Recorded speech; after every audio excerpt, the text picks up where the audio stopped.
बधाई हो महारानी जी, बधाई हो। बधाई हो महारानी जी, बधाई हो। बधाई हो महारानी जी, बहुत बहुत बधाई हो। बधाई हो महारानी जी, बधाई हो। बधाई हो महाराज को सुंदर कन्या की बधाई हो। महाराज को पुत्री की बधाई हो। बधाई हो महाराज। सुंदर कन्या की बधाई हो। बधाई हो महाराज। महाराज को राजकुमारी की बधाई हो।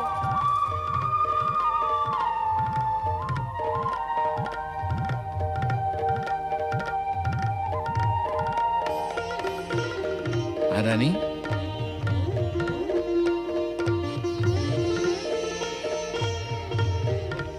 हम कितने भाग्यशाली हैं जो ऐसी भाग्यशाली पुत्री हमें प्राप्त हुई है।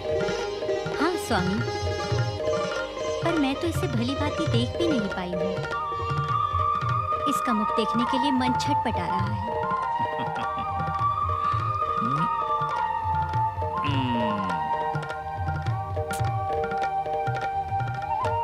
मैना रानी, ये तुम्हारी ही तो पुत्री है। इसे जब चाहे देखो, जितना चाहे देखो।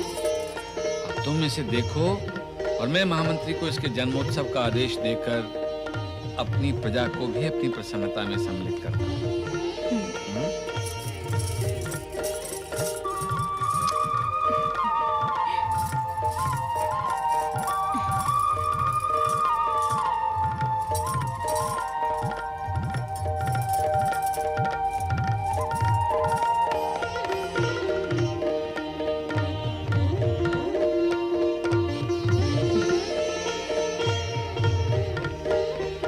कुछ समय पहले कुल गुरु गर्ग ऋषि की भविष्यवाणी के अनुसार मुझे पुत्र रत्न की प्राप्ति हुई और आज माँ जगदम्बा के आशीर्वाद से मुझे पुत्री रूप में इस सुंदर कन्या की माँ बनने का सौभाग्य प्राप्त हुआ है। कितनी सौभाग्यशालिनी हूँ मैं। आज मैं इतनी प्रसन्न हूँ जिसकी सीमा नहीं। सती और माँ शक्ति के वरदान स्वरूप ये सौभाग्यशाली दिन देखने को मिला है। आज मेरा स्वप्न पूर्ण हो गया है।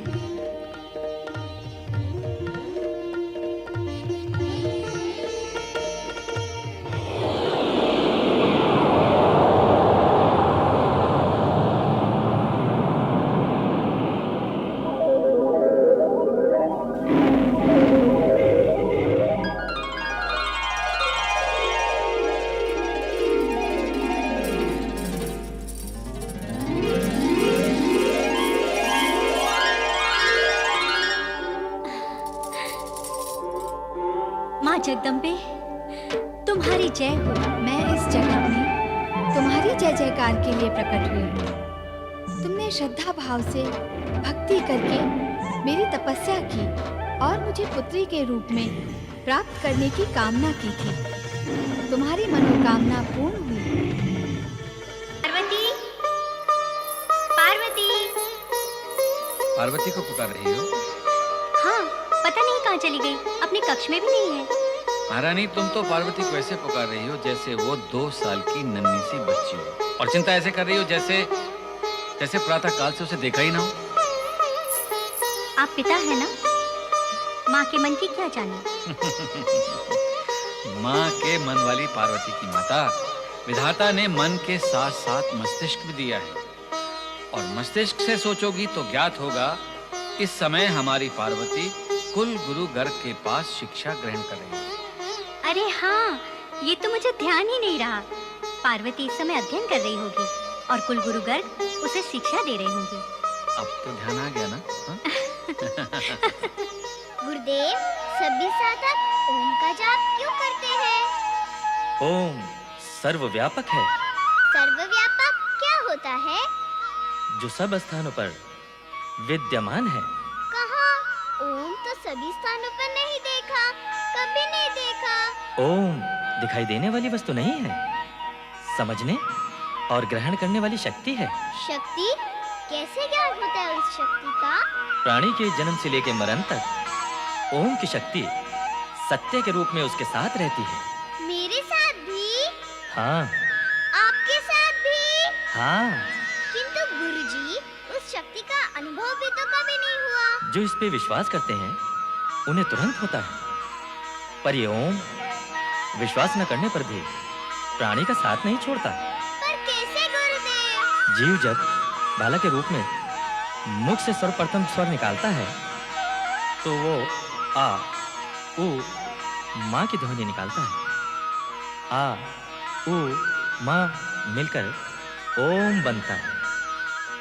जीव जब मृत्यु से पूर्व वृद्धावस्था में पहुंचता है तब भी उसकी पीड़ा से पीड़ित होकर आ उई मा रे अर्थात आ उ माँ से संयुक्त ओम बोलता है। इसी भांति जन्म से मरण तक वो ओम से युक्त रहता है, क्योंकि ओम सर्वव्यापक है। पार्वती, ओम की सर्वव्यापकता का अर्थ समझ में आया? हाँ गुरुदेव। ओमकार निराकार है, ओमकार परब्रह्म है, ओमकार में ही जगत कल्याण निहित है, ओमकार ही सर्वज्ञ है, ओमकार सदाशिव महेश्वर का ही सात्विक रूप है। बड़ी हो जाओगी पार्वती, तब भी सदा स्मरण रखना, ओमकार आदिनाद है, आदि स्वर है, आदि ध्वनि है। पार्वती, तुम्हारी प्रसन्नता सदाशिव महेश्वर में ही निहित है, और महेश्वर का अक्षर स्वरूप ओमकार ही सर्वशक्तिमान है।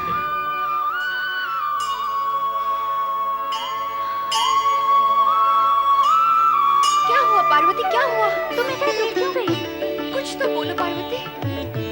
ओम नमः शिवाय, ओम नमः शिवाय, ओम नमः शिवाय। रात्रो ग्रामांतरम न गच्छै, अर्थात रास्ता अच्छा होने पर भी रात हो जाने पर एक गांव से दूसरे गांव नहीं जाना है।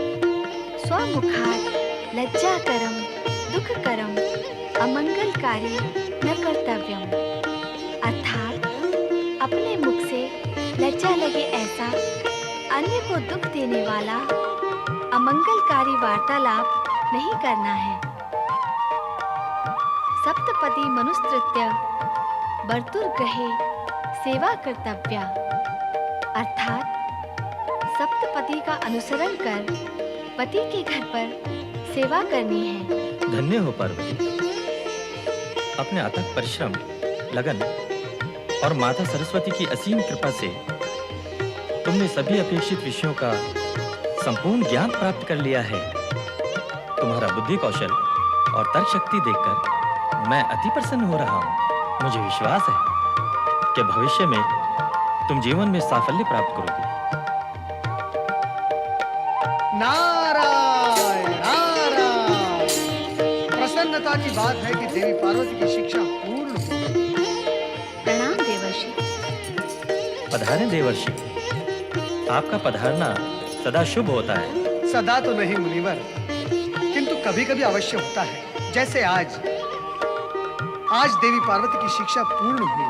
ये सब गुरुदेव की कृपा का परिणाम है। हाँ देवी हाँ, मैं कहाँ इसे अपनी कृपा का परिणाम बता रहा हूँ।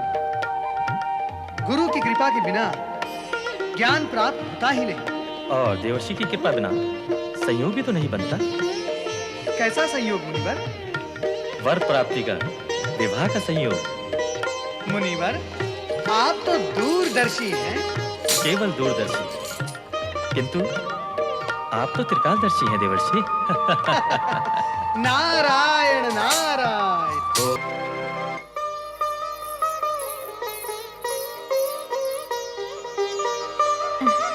स्वामी, आप अकेले में क्या सोच सोच के मुस्कुरा रहे हैं? महारानी, आप कब आई? ये मेरे प्रश्न का उत्तर नहीं है स्वामी। ये मुस्कुराना तो प्रसन्नता का मुस्कुराना है महारानी। मेनाक की बात सुनकर मन गदगद हो गया। हमारा पुत्र बहुत ही बुद्धिमान और आज्ञाकारी है। पुत्र के गुणों पर मुग्ध हो रहे हैं आप। और पुत्री के विषय में क्या सोचा है आपने? उसकी शिक्षा पूर्ण हुई, अब वो सयानी और विदुषी हो गई है। उसके लिए हमें योग्य वर की खोज करनी है। महारानी, उसकी चिंता क्यों करती हो? तुमने स्वयं ही तो कहा है कि हमारी पुत्री विदुषी है, तो ऐसी योग्य कन्या के लिए वर पक्ष वाले स्वयं हमारे पास आए। नारायण नारायण। हिमालय राज, आप तो ज्योतिष विद्या के भी ज्ञाता है। आपका स्वागत है देवर्षि। मेरा नमन भी स्वीकार करें देवर्षि। कल्याण भव। आइए देवर्षि। देवर्षि, आपने हमें ज्योतिषी कैसे बना दिया? ये गुण तो आपका है। महाराज, भविष्यवाणी जो अभी अभी आपने की है कि वरपक्ष वाले स्वयं आपके द्वार पर आएंगे। क्या ये संभव है? क्या ये सत्य हो सकता है? महाराज, आपको अपने ही कथन पर संदेह हो रहा है। आपने किसी न किसी विश्वास के आधार पर ही तो कुछ कहा होगा ना। पार्वती की बुद्धिमत्ता के बल पर ही मैं समझता हूँ देवर्षि कि उसे निश्चय ही सुयोग्य वर मिलेगा। फिर भी माता पिता को चिंता लगी ही रहती है। अब आप ही पार्वती के भविष्य के बारे में बताएं। आप दोनों की चिंता व्यर्थ है। पार्वती का भविष्य उज्जवल ही उज्जवल है। जब तक योग्य वर की खोज पूर्ण नहीं होती, तब तक चिंता तो स्वाभाविक ही है ना देवर्षि। ऐसा वे ही करते हैं जिन्हें विधाता के लेख पर विश्वास नहीं होता। कन्या के भाग्य का लेख तो उसके जन्म के पूर्व ही लिख दिया जाता है। आप दोनों ये सत्य मान ही ले कि आपकी पुत्री पार्वती भाग्यशाली कन्या है। माताश्री, पिताश्री प्रणाम। सदा सुखी रहो पुत्री। देवर्षि को भी प्रणाम। देवर्षि, आपने पार्वती को आशीर्वाद नहीं दिया। हाँ हाँ, पार्वती का सुहाग सदा अमर रहे। देवर्षि, आप तो ज्ञानी और भविष्यवक्ता हैं। कृपया हमें बताएं कि हमारी पार्वती का वर कौन होगा? कौन होगा? ये प्रश्न तो बालकों जैसा है, जिसका उत्तर देना संभव नहीं, क्योंकि समय से पहले सत्य का उद्घाटन करना केवल विधाता के ही हाथ में है। देवर्षि, आप त्रिकालदर्शी हैं। हमारी पुत्री की हस्तरेखाएं देखकर ये तो बताएं कि उसका वर कैसा होगा। कैसा होगा, ये एक जिज्ञासु प्रश्न है। उसके लिए उत्तर की अनेक संभावनाएं हैं। आप वही बताइए देवर्षि।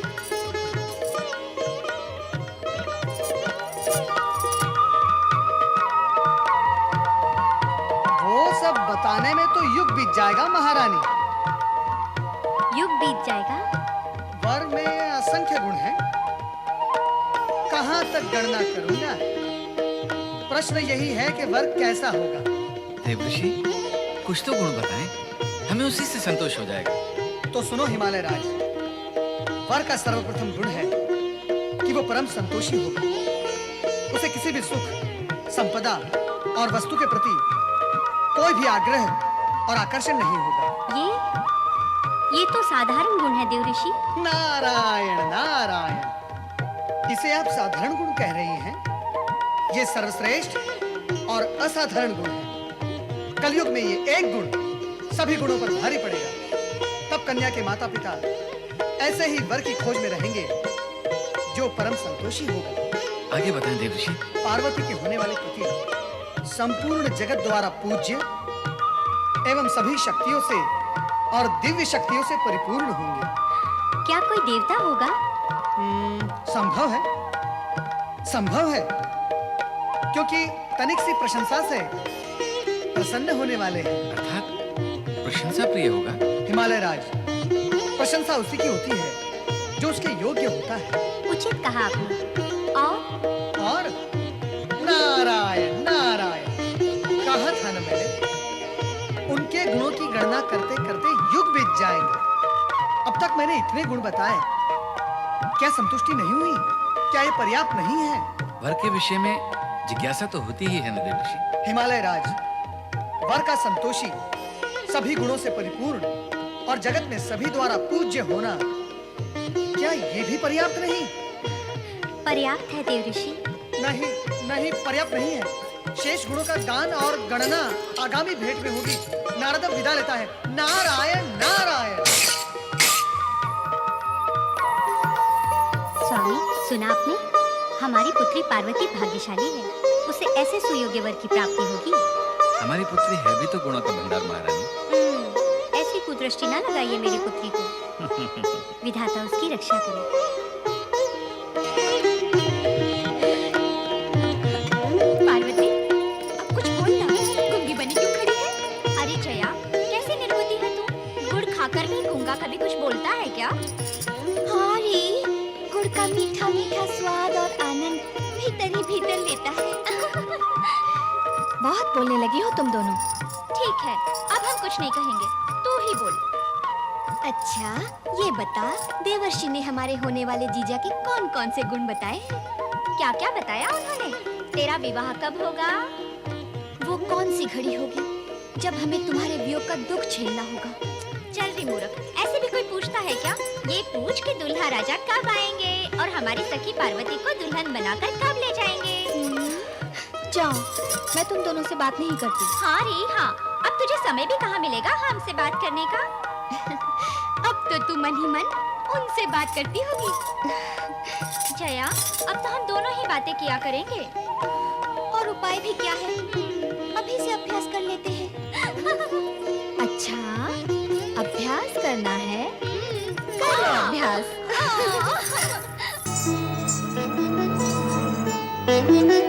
प्रणाम गुरुवर। अखंड सौभाग्यवती बहू। कहूँ मैना रानी, यहाँ किसकी प्रतीक्षा में खड़ी हो? गुरुवर, मैं आप ही की प्रतीक्षा कर रही थी। विराजिए। मेरी? जी। भला क्यों? देवऋषि नारद ने पार्वती के विषय में भविष्यवाणी की है, अर्थात उसके भावी पति के विषय में। परंतु उन्होंने स्पष्ट कुछ भी नहीं बताया, केवल वर के गुण और लक्षण बताए हैं। मेरे मन में जिज्ञासा बलवती हो रही है कि ऐसे गुण और लक्षण वाला कौन हो सकता है। वहाँ पार्वती और अन्य के समक्ष प्रश्न करना मैंने उचित नहीं समझा, इसलिए मैं आपकी प्रतीक्षा कर रही थी। ओह, तो ये बात है। अच्छा मैना रानी, ये तो बताओ, देवर्षि ने भावी वर के कौन कौन से गुण व लक्षण बताए थे? उन्होंने कहा था वो परम संतोषी होगा, संपूर्ण जगत द्वारा पूज्य और दिव्य शक्तियों से परिपूर्ण होगा, वो तनिक सी प्रशंसा से प्रसन्न होने वाला होगा, और ये भी कहा था। बस मैना रानी बस, ये सारे लक्षण तो भगवान शिव जी के ही हैं। भोलेनाथ, शिवशंकर। देवर्षि नारद की भविष्यवाणी सत्य ही होगी, कारण कि पार्वती का पति भगवान शिव शंकर के अतिरिक्त अन्य कोई हो ही नहीं सकता। ये शिव और शक्ति का मिलन होगा, और जो होगा शुभ ही होगा।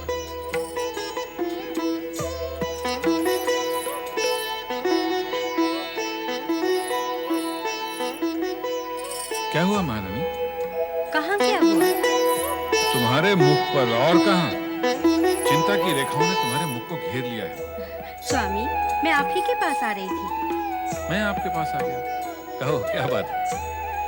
देवऋषि नारद ने पार्वती के भावी वर के विषय में जो गुण और लक्षण बताए थे, वो स्मरण है आपको? हाँ, स्मरण तो है। महर्षि गर्ग बता रहे थे कि वो सारे गुण और लक्षण भगवान शिव के हैं। भगवान शिव के गुण? क्या महर्षि गर्ग ने ऐसा कहा? हाँ स्वामी, मेरा मन तो भावी आशंका से आशंकित हो रहा है। भला एक राजकुमारी का पति एक योगी कैसे हो सकता है? आप हंस रहे हैं? हाँ महारानी, दुख और चिंता का कोई भी कारण नहीं है। सत्य तो यह है कि भगवान शिव के विषय में हमारा ज्ञान अपूर्ण है, और जब तक ये ज्ञान पूर्ण नहीं हो जाता, जब तक भगवान शिव का पूर्ण विवरण नहीं मिल जाता, तब तक हमें धैर्य पूर्वक प्रतीक्षा करनी होगी। चलो देवी, आओ। चलिए।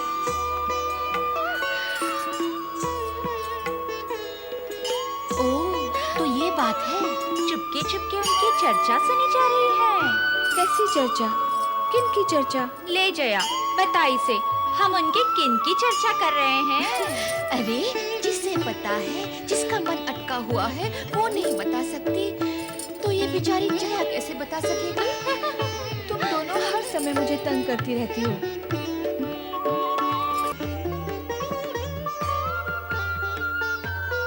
महारानी मैना, क्या सोच रही हो?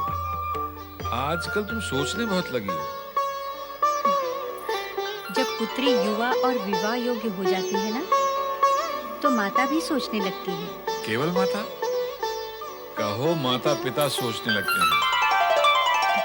चलो हिमगिरी चले और कैलाशपति के दर्शन करते हैं। चलिए। किंतु स्मरण रहे, नंदीश्वर कैलाशपति का संदेश दे गए हैं कि वो एकांत की खोज में हिमगिरी के शिखर पर आए हैं, इसलिए कोई भी उनकी ध्यान समाधि में बाधा न डाले। पैनाक, हम बाधा डालने नहीं जा रहे हैं पुत्र, हम तो दर्शनों के लिए जा रहे हैं। एक ही बात है पिताश्री, आपका वहां जाना आपके लिए तो दर्शन है, किंतु उनके लिए विघ्न है। पैनाक, तुम भूल रहे हो, कैलाशपति हमारे अतिथि हैं, उनकी सुख सुविधा का ध्यान रखना हमारा परम कर्तव्य है। सत्य तो यह है कि हम उन्हें अपनी सेवाएं अर्पित करने जा रहे हैं, और इसे दर्शन कहना मातृभाषा की उत्कृष्टता है। मैं तो कहूंगा तुम भी हमारे साथ चलो और पार्वती को भी यहीं बुला लो। हाँ पुत्र।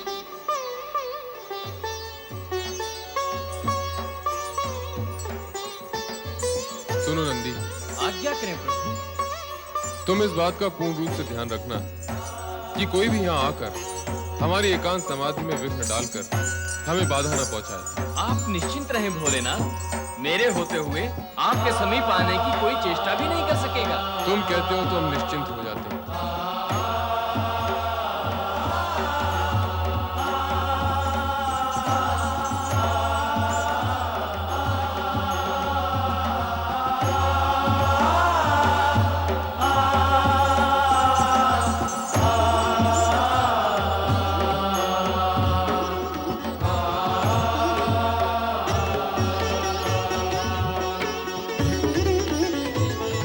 नंदी, ये स्थान तुम्हें कैसा लगा? स्थान? हाँ स्थान, हाँ स्थान रमणीक है हिमालय राज, और अति सुंदर भी, मन भावन भी। किंतु आपका यहाँ आना कैसे हुआ? हमने सोचा कैलाशपति महाराज शिव के दर्शन ही कर लें, इसलिए यहाँ आए। आपने जो सोचा उत्तम सोचा। आप दर्शन करने के लिए आए, सब परिवार आए हैं। हाँ, यहाँ सब जो आते हैं दर्शन के लिए ही आते हैं, समाधि लगाने कोई नहीं आता। समाधि? हाँ हाँ समाधि, भोलेनाथ ध्यान समाधि में लीन है, दर्शन संभव नहीं। दूरदर्शन भी संभव नहीं? अर्थात दूर से दर्शन। इस तरह दर्शन भी हो जाएंगे और समाधि भी भंग नहीं होगी। दूरदर्शन से भी किसी को लाभ हुआ है हिमालय राज? जिनकी आत्मा और उद्देश्य पवित्र होते हैं नंदी, उन्हें तो दूरदर्शन से ही लाभ होता है।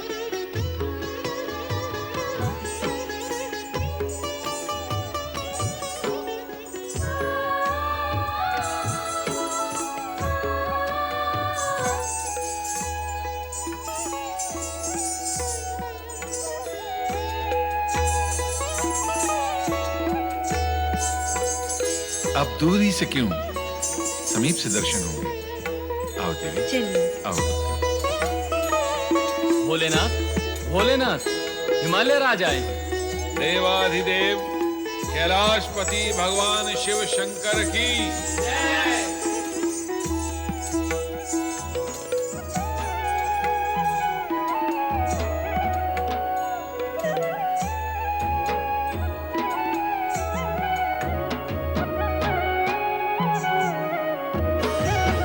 आदिशक्ति? नहीं, सर्वथा नहीं, कदापि नहीं। इस समय हम मोह माया से सर्वथा विमुक्त हैं। तुम्हारे वियोग के पश्चात वैराग्य हमारे संपूर्ण अस्तित्व का एक भाग, एक अंग बन गया है। अब हम उस वैराग्य से दूर नहीं जाएंगे।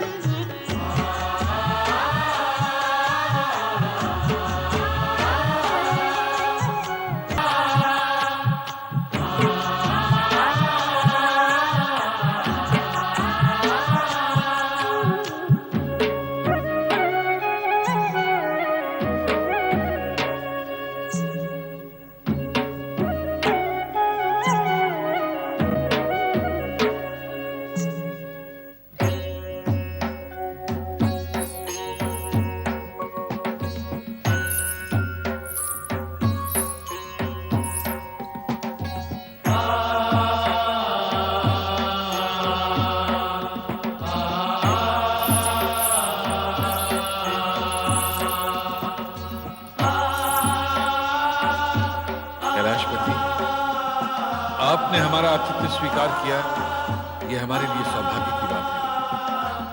कृपा करके हमें आदेश दें कि हम आपकी सेवा सुविधा के लिए क्या कर सकते हैं। हिमालय राज, हम कैलाश त्याग कर एकांत की खोज में यहाँ आए हैं। हमें एकांत चाहिए, सेवा सुविधा नहीं। आपसे हमारा विशेष अनुरोध है कि इस ओर किसी को भी आने की अनुमति न दी जाए। जैसा आप चाहेंगे कैलाशपति, वैसा ही होगा। किंतु आपकी सेवा करने और आपके लिए सुविधा जुटाने से आप हमें वंचित न करें। आप हमारे अतिथि हैं और अतिथि की सेवा करना हमारा कर्तव्य है। आपकी सेवा से हमारे एकांत में बाधा पड़ेगी। ऐसी स्थिति में हमें इस स्थान त्याग कर किसी अन्य स्थान पर जाना होगा। नहीं कैलाशपति, हम अपने अतिथि को अप्रसन्न कदापि नहीं कर सकते।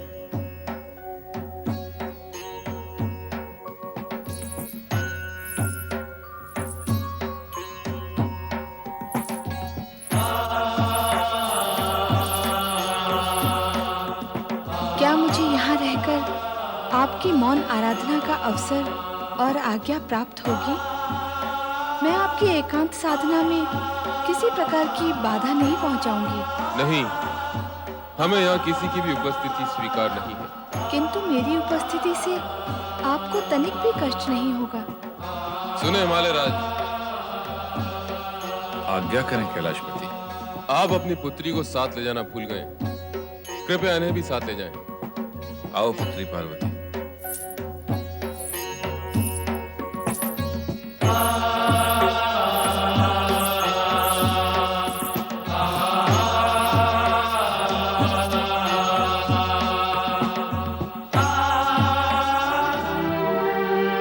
नहीं, हमें यहाँ किसी की उपस्थिति स्वीकार नहीं। हिमालय राज, आप अपनी पुत्री को साथ ले जाना भूल गए हैं।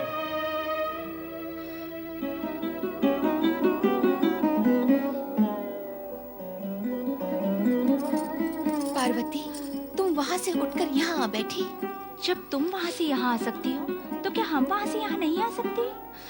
क्यों तंग कर रही हो? मुझे ये सब अच्छा नहीं लगता। क्या बोलती हो पार्वती तुम? हम तुम्हारी सखियां हैं, क्या हम तुम्हें तंग करेंगे? हमारी चेष्टा तो यही रहती है कि हम वही करें जो तुम्हें अच्छा लगता हो। अच्छा, अब बताओ क्या हुआ था जब तुम हिमगिरी शिखर पर गई थी? क्या बताऊं? भोलेनाथ किसी को भी अपने सम्मुख देखना नहीं चाहते। उन्हें एकांत चाहिए, एकांत। इतना समझ लो पार्वती कि देवर्षि नारद जी की भविष्यवाणी के अनुसार भगवान शिव तुम्हारे पति होंगे और तुम उनकी पत्नी। विधाता के इस लेख को कोई नहीं मिटा सकता।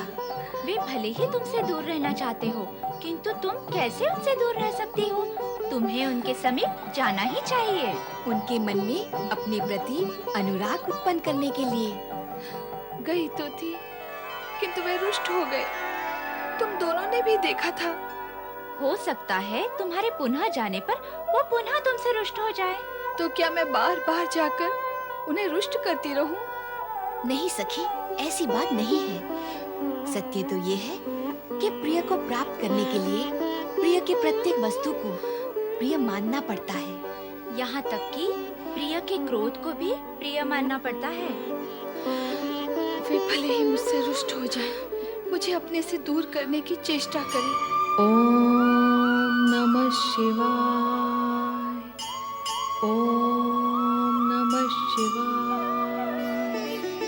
ओम नमः शिवाय। नारायण नारायण नारायण श्रीमन्नारायण नारायण नारायण नारायण नारायण नारायण श्रीमन्नारायण नारायण नारायण। ओम नमः शिवाय। देवर्षि,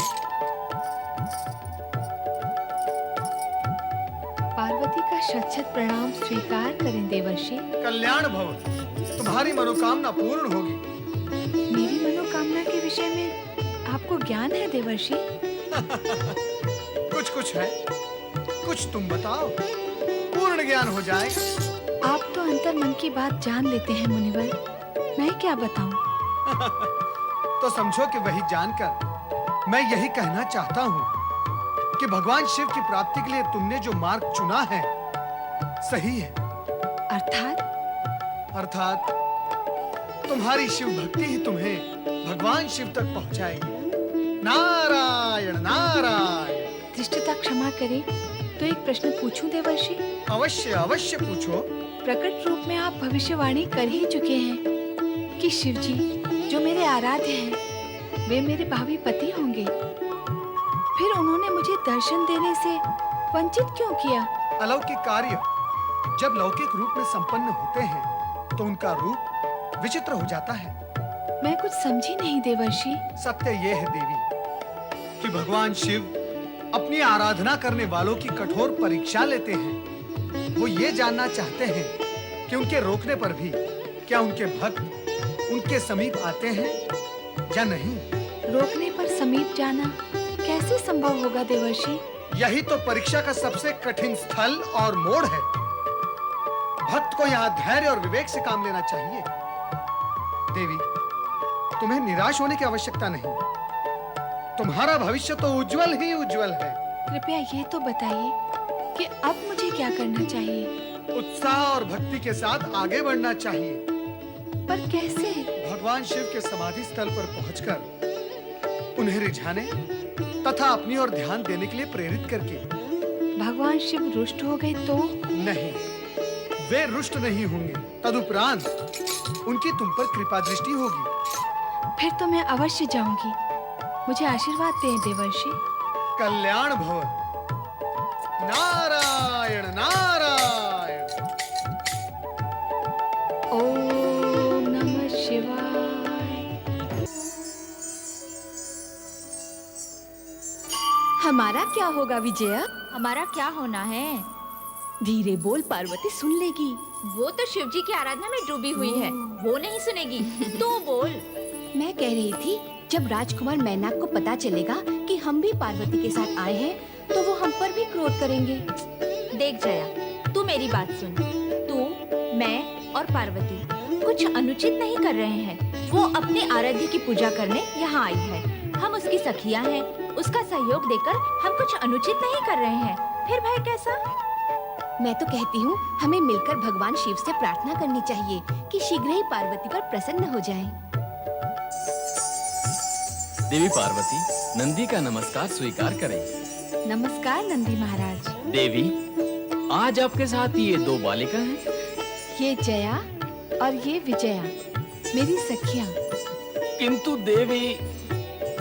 चिंता न करें नंदी महाराज, इनके कारण कोई विघ्न नहीं पड़ेगा।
नमस्कार नंदी महाराज। नमस्कार। आप दोनों देवी पार्वती की सखी हैं? अभी अभी बताया उन्होंने। हाँ, हम पार्वती की सबसे प्रिय सखियां हैं। देवी पार्वती भी आपकी सखी है ना? हाँ। मेरा अभिप्राय यह है कि आपकी सखी पार्वती भगवान शिव शंकर की परम भक्त है, नित्य आराधना के लिए आती है। ऐसे निष्ठावान, आस्थावान और समर्पित भक्त होते ही कहाँ हैं? इसमें तो संदेह ही नहीं कि पार्वती शिव जी की अनन्य भाव से आराधना करती है। इसीलिए मैंने अपने स्वामी की आज्ञा का उल्लंघन करके देवी पार्वती को यहाँ आराधना करने से रोका नहीं। उनकी पूजा भक्ति देखकर मेरे मन में ये विचार आया कि मुझे इन दोनों के बीच में बाधक नहीं बनना चाहिए। तुमने अपने स्वामी की आज्ञा का उल्लंघन अवश्य किया है, किंतु उससे भी बड़ा पुण्य कर्म किया है। पार्वती को शिव आराधना का अवसर देकर तुमने पार्वती की भक्ति भावना को समझा है। सत्य तो ये है कि आपकी उदारता और महानता के कारण ही पार्वती शिव आराधना करने में सफल हो सकी है।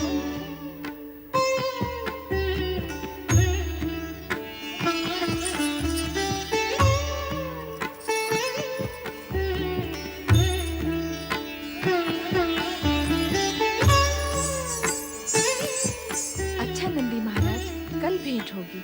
नमस्कार। नमस्कार। नमस्कार नंदी महाराज। नमस्कार। मेरा भी नमस्कार। मेरा भी नमस्कार।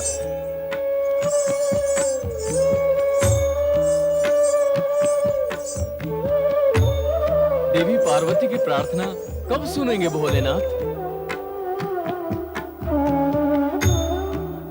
मिलेगी शिव की स्वीकृति और कब समाप्त होगा पार्वती का तप? तब तक क्या मैं पुत्री वियोग में ऐसे ही तड़पती रहूंगी? नहीं, सर्वथा नहीं। क्या प्रयोजन है पुत्री के लिए ऐसी तपस्या का कि उसकी माता को पीड़ा पहुंचाती है? ऐसा भी क्या हट जो माता के लिए संकट का कारण बन जाए? क्या तुमने उसे बताया नहीं कि तेरे तप के कारण तेरी माता कितनी व्यथित है? अनेक बार बताया महारानी। बार बार उद्बोधन करने पर भी वो हट त्यागने को तैयार नहीं है महारानी। तैयार नहीं है।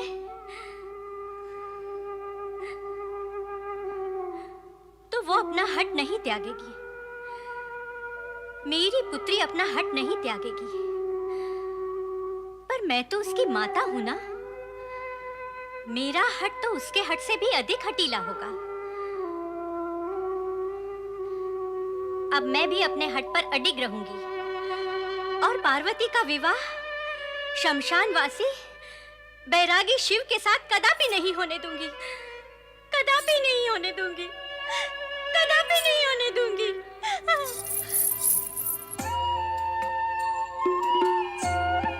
होने देना अथवा ना होने देना यदि प्राणी के वश में होता तो इस जगत का रूप ही विकृत हो जाता। होने देने अथवा ना होने देने की शक्ति प्रकृति और विधि ने स्वयं अपने हाथों में रखी है। स्वामी, मैंने केवल इतना कहा कि मैं महारानी मैना को किसी कारण से क्रोधित नहीं होने दूंगी, क्योंकि वो धन्य भाग है मेरे। आप सभी के पावन व पुण्य चरणों से हिमालय भवन पवित्र हो गया।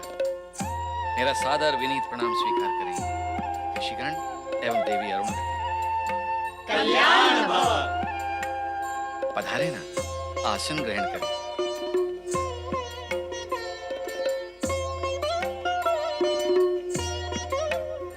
मेरा मन कहता है कि आप सभी पुण्य आत्माओं का हमारे यहाँ आगमन अवश्य ही किसी मंगलमय कारण एवं कार्यवश हुआ है। अवश्य, आपका अनुमान तो सत्य है। हिमालय राज, महारानी मैना कहाँ है? दिखाई नहीं दे रही। उन्हें बुलवाइए ना। हाँ हाँ देवी, अवश्य। पर जब तक वे आएं, तब तक आप शुभ संदेश तो सुनाइए।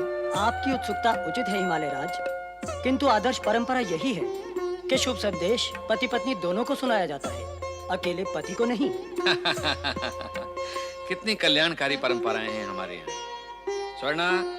जी महाराज।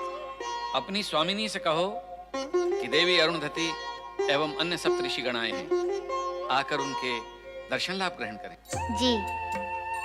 हिमालय राज, आपके श्रीमुख पर जो मुस्कान है उसके पीछे हमें चिंता की रेखाएं भी स्पष्ट दिखाई दे रही है। आप विषयों का अनुमान सत्य है।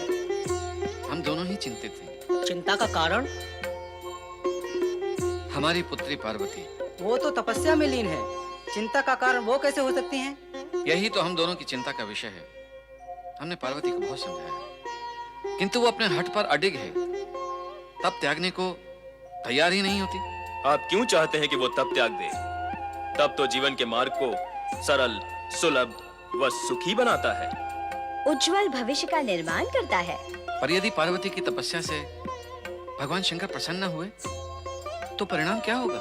तप का परिणाम क्या नहीं शुभ होता है हिमालय राज। तो क्या हमारी पार्वती का तप सफल हो गया? हाँ, भोलेनाथ की कृपा होगी तो उनकी तपस्या सफल ही समझिए।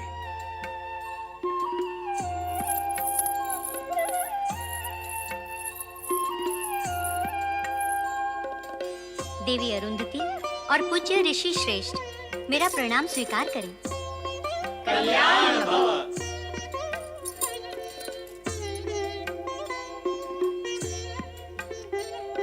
महारानी मैना, हम सभी कैलाश से भगवान सदाशिव और आपकी पुत्री कुमारी पार्वती के विवाह का प्रस्ताव लेकर आए हैं।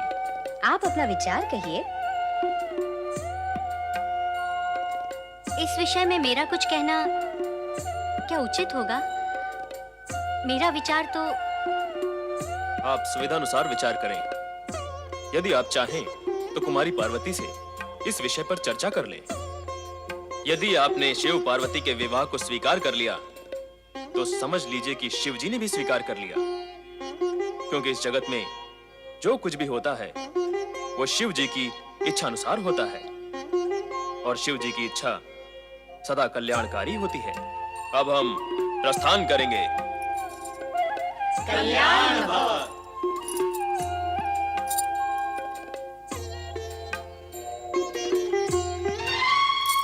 कहो मेना रानी, अब कहो अपने मन के विचार जो उनकी उपस्थिति में नहीं कह सकती। स्वामी, आप भली भांति जानते हैं कि मैं इस विषय में क्या कहूंगी। जानता था मेना रानी, किंतु देवी अरुंधति व सप्त ऋषियों द्वारा भगवान शिव शंकर के विवाह के प्रस्ताव के पश्चात तुम्हारे विचारों में कुछ तो परिवर्तन आया होगा। कैसा परिवर्तन? कहाँ का परिवर्तन? और क्यों होगा परिवर्तन? स्वामी, मैं इस बात को मानती हूँ, पर आप इस सत्य को नहीं जानते कि पार्वती शिव शंकर के साथ कभी सुखी नहीं रह सकती। मैना रानी, बहुत सी मान्यताएं ऐसी हैं जिन्हें हम मानते अवश्य हैं, पर वे सत्य नहीं होती, और बहुत से सत्य ऐसे हैं जिन्हें हम न जानते हैं न ही मानते हैं। स्वामी, आपकी ये ज्ञानपूर्ण और गूढ़ बातें मेरी बुद्धि से परे हैं। मैं तो केवल इतना जानती और मानती हूँ कि एक राजकुमारी का एक भभूतधारी से विवाह कभी सुखकारी नहीं हो सकता। कहाँ महल में पलने वाली पार्वती और कहाँ शमशान में भ्रमण करने वाला। महारानी, देव ऋषि नारद की भविष्यवाणी को आप नकार नहीं सकती। उन्होंने कहा था कि पार्वती का विवाह भगवान शिव शंकर के साथ ही होगा। और रही सुख की बात, तो जग में कोई भी माता पिता अपनी पुत्री के भाग्य लेख में केवल सुख का लेखा नहीं लिख सकता। स्वामी, सुख का लेख तो नहीं लिख सकते, पर उसके सुखी जीवन के लिए अपने आशीर्वाद और मंगल कामनाओं से इच्छा और प्रयत्न तो कर ही सकते हैं। उतना तो हम कर ही रहे हैं मैना रानी, और करेंगे भी। देव ऋषि नारद की भविष्यवाणी, देवी अरुंधति और सप्त ऋषियों का आगमन इस विवाह की पुष्टि व समर्थन करते हैं। मैना रानी, उचित यही होगा कि हम दोनों भगवान शिव शंकर के पास चलकर उनका आभार मानते हुए इस विवाह को स्वीकार करें। चलो देवी, आओ चलें। ओम नमः शिवाय, ओम नमः शिवाय, ओम नमः शिवाय, ओम नमः शिवाय, ओम नमः शिवाय। पधारे हिमालय राज, पधारे महारानी।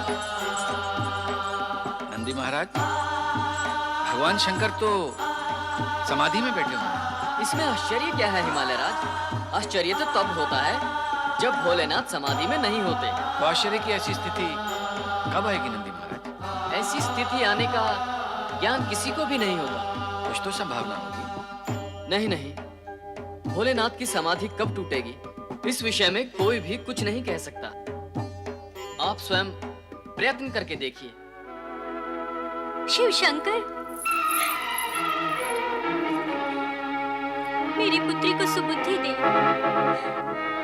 उसका मार्गदर्शन करें भोलेनाथ, उसे समझाएं, उसकी समाधि का अंत करें देवेश्वर।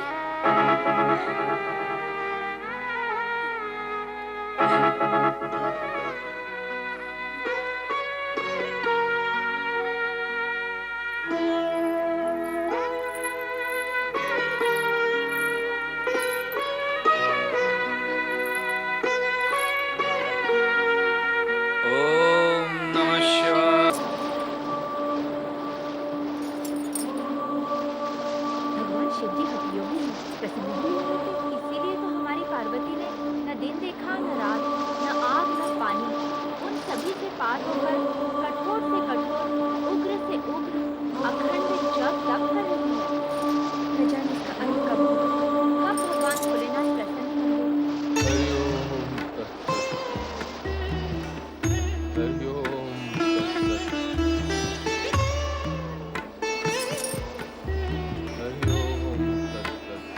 वो देखो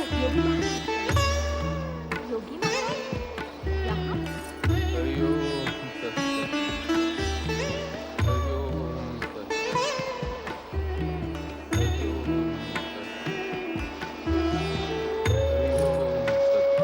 प्रणाम योगीराज, प्रणाम योगीराज।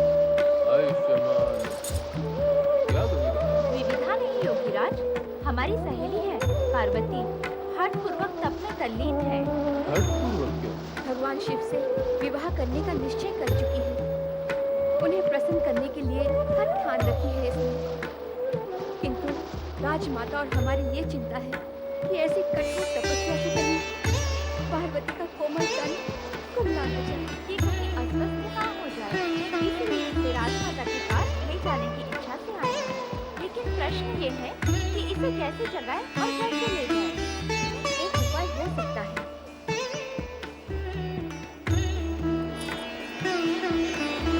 पार्वती, पार्वती, देखो, नेत्र खोलो। अतिथि आए हैं। अतिथि देव तपस्वी है। जागो पार्वती।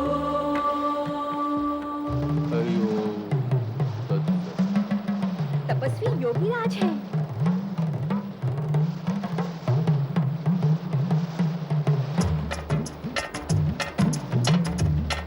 तपस्वी योगीराज।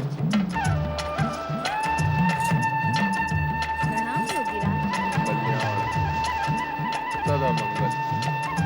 किंतु कन्या, ये क्या? ऐसी कठोर तपस्या?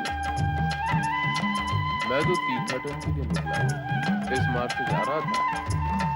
तुम्हारे जैसी कोमलांगी तरुणी को ऐसी कठोर तपस्या करते देख आश्चर्य। किंतु कन्या, ऐसी कठोर तपस्या साधना करके तुम क्या प्राप्त करना चाहती हो? मैंने कहा ना योगीराज, हमारी सखी भगवान शिव शंकर को पति रूप में पाने के लिए तप कर रही है।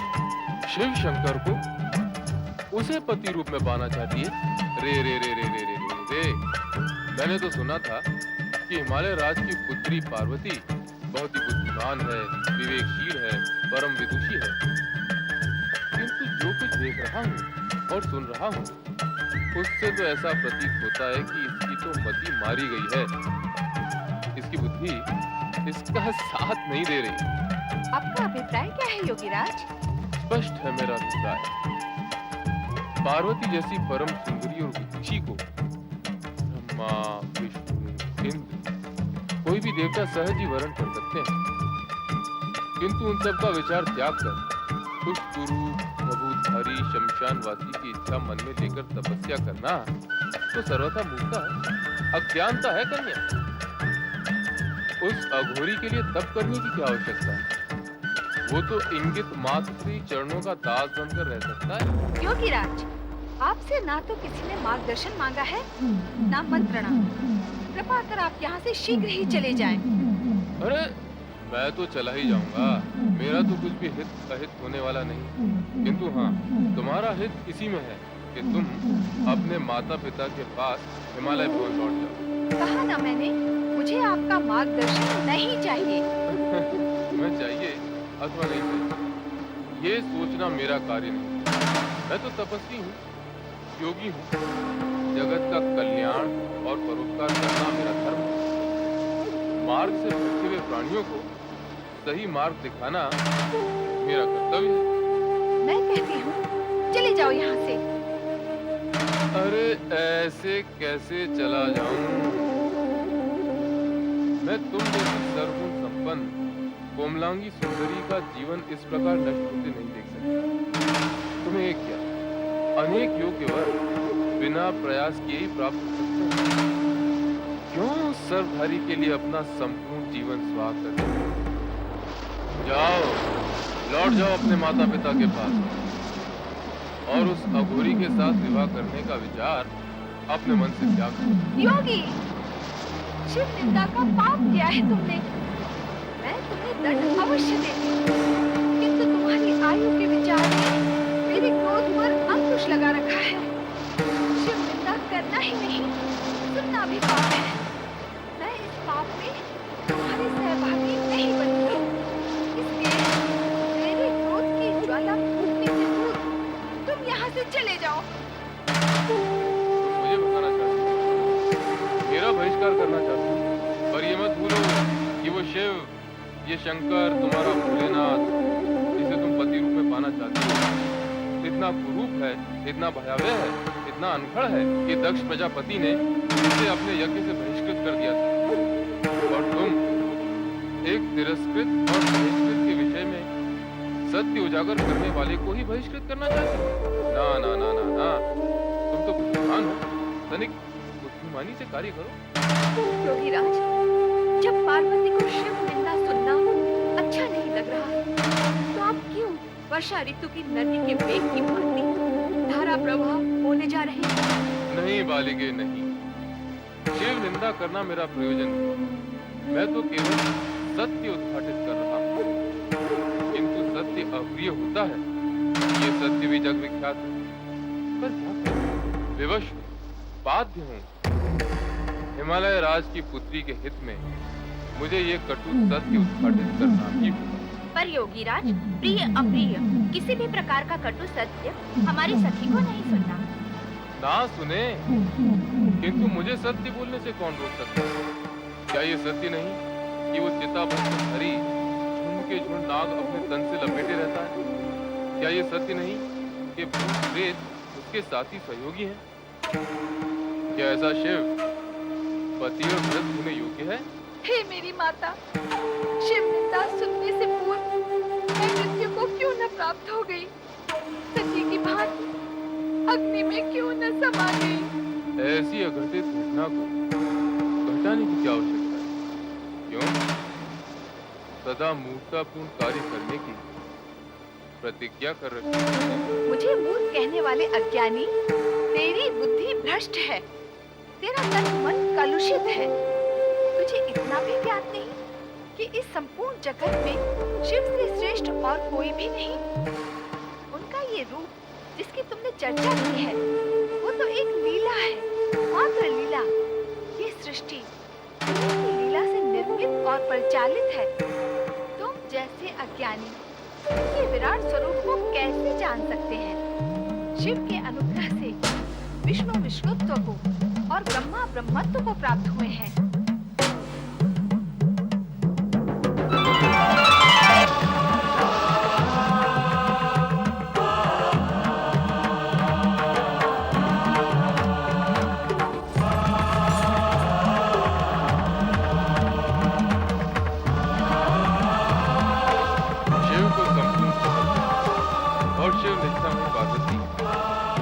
तुम्हारी तपस्या, दृढ़ निश्चय और भक्ति से प्रसन्न हूं। मैं तो केवल तुम्हारी परीक्षा ले रहा हूं।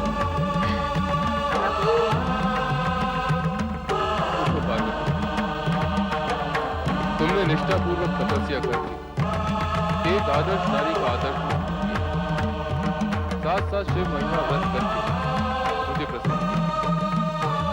आज से ये व्रत नारी के स्वभाव की प्राप्ति और मनोवांछित पति पाने वाला गौरी व्रत के नाम से प्रसिद्ध हुआ। जगत में सदा तुम्हारे आदर्श का अनुसरण होगा। मैं तुम्हारी मनोकामना की पूर्ति के लिए तुम्हारे राज से निवेदन करता हूं।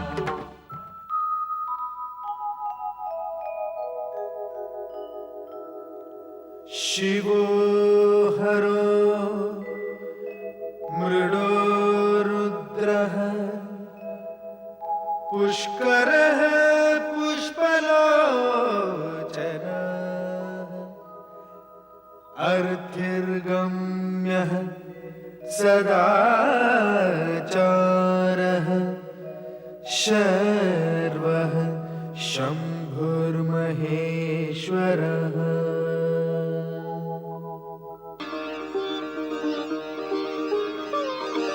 कहाँ चले गए थे मैनाक? मैं कब से तुम्हें ढूंढ रहा हूँ। आज्ञा दीजिए पिताश्री। आज्ञा दूं? मैं आज्ञा दूं? पुत्र मैनाक, तुम पार्वती के बड़े भ्राता हो। उसके विवाह की चिंता करते हुए समस्त व्यवस्था तुम्हें ही करनी चाहिए। आप निश्चिंत रहें, सभी व्यवस्थाएं हो चुकी हैं। उत्तम, अति उत्तम। अच्छा ये बताओ, समस्त पर्वत राजाओं को निमंत्रित करने के लिए क्या निमंत्रण पत्र भेज दिए हैं? वही कार्य कर रहा हूं। करो, शीघ्र करो और सुचारू रूप से करो। महामंत्री, आपने मुझे बुलाया राजन? आपको नहीं बुलाएंगे महामंत्री तो किससे बुलाएंगे? मैं निपट अकेला तो सारे कार्य नहीं कर सकता ना। विवाह की सारी व्यवस्था हो रही है महाराज। हमें आपसे यही आशा है महामंत्री।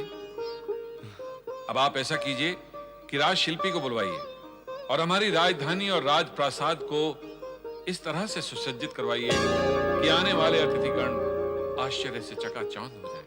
जी। और हमारे अतिथियों के रहने की व्यवस्था ऐसी की जाए कि उन्हें तनिक भी कष्ट न हो। आपकी आज्ञा का पूरी तरह से पालन होगा महाराज। और सुनिए सुनिए, कहाँ जा रहे हैं आप? हमें आपसे कुछ और भी बात करनी है।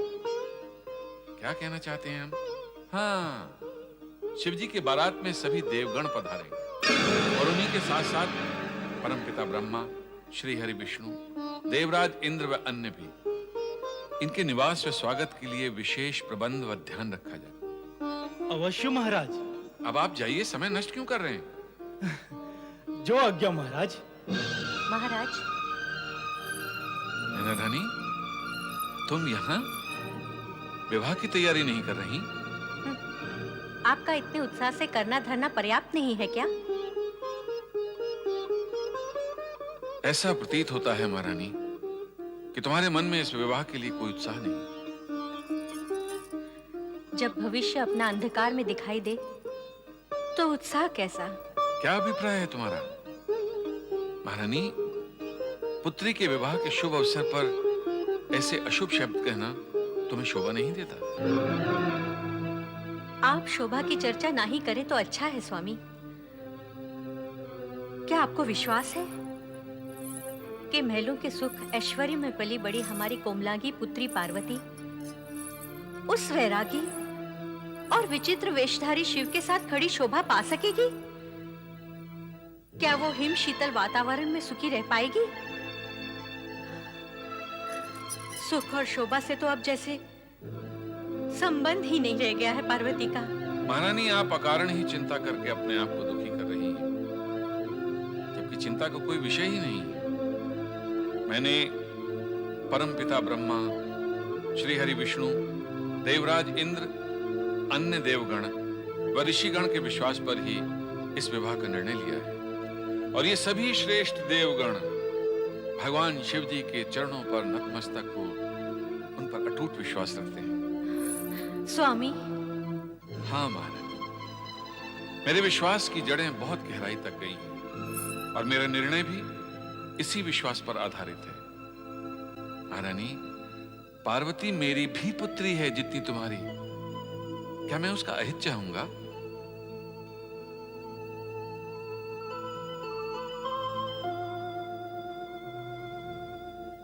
चिंता छोड़ दो महारानी। क्षमा करें स्वामी, किंतु न जाने क्यों मेरा मन बार बार शंका से क्यों भर उठता है। महारानी, इसका एकमात्र उपाय है विश्वास, और जहां विश्वास होता है वहां शंका नहीं होती। सप्तऋषि और देवी अरुंधति भी तुमसे बार बार यही कहना चाह रहे थे कि भगवान शिव में विश्वास करो, क्योंकि उन्हीं की कृपा से, उन्हीं की अनुकंपा से समस्त संसार की मनोकामनाएं पूर्ण होती। स्वामी, अब ये भूल मुझसे नहीं होगी। चलो महारानी, विवाह के अन्य प्रबंध देखिए। देव ऋषि नारद अब तक आमंत्रण देने भी पहुंच गए होंगे।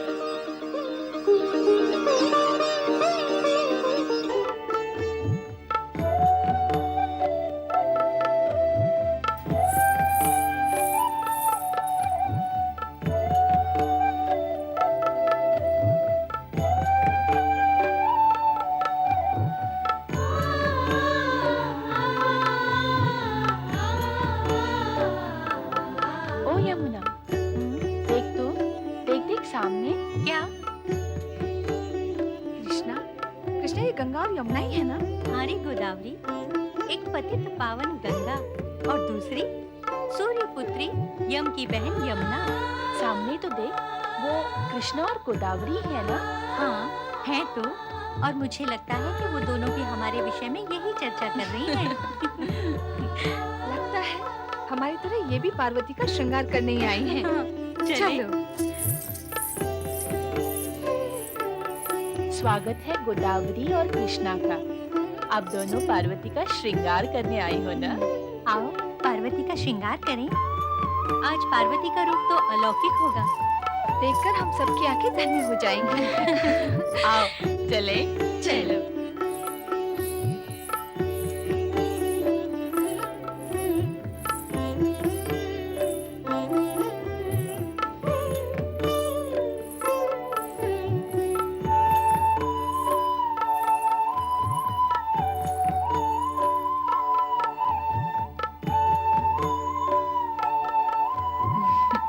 अब करने को हमारे लिए क्या शेष रह गया? सारा श्रृंगार तो अप्सराओं ने ही कर दिया है। जिसका श्रृंगार अप्सराओं ने किया हो, उसका रूप शब्दातीत वर्णनातीत तो होगा ही ना। ब्रह्मा जी और श्री हरि विष्णु जी से निवेदन करना होगा कि वो शिव जी के अगल बगल में खड़े रहे।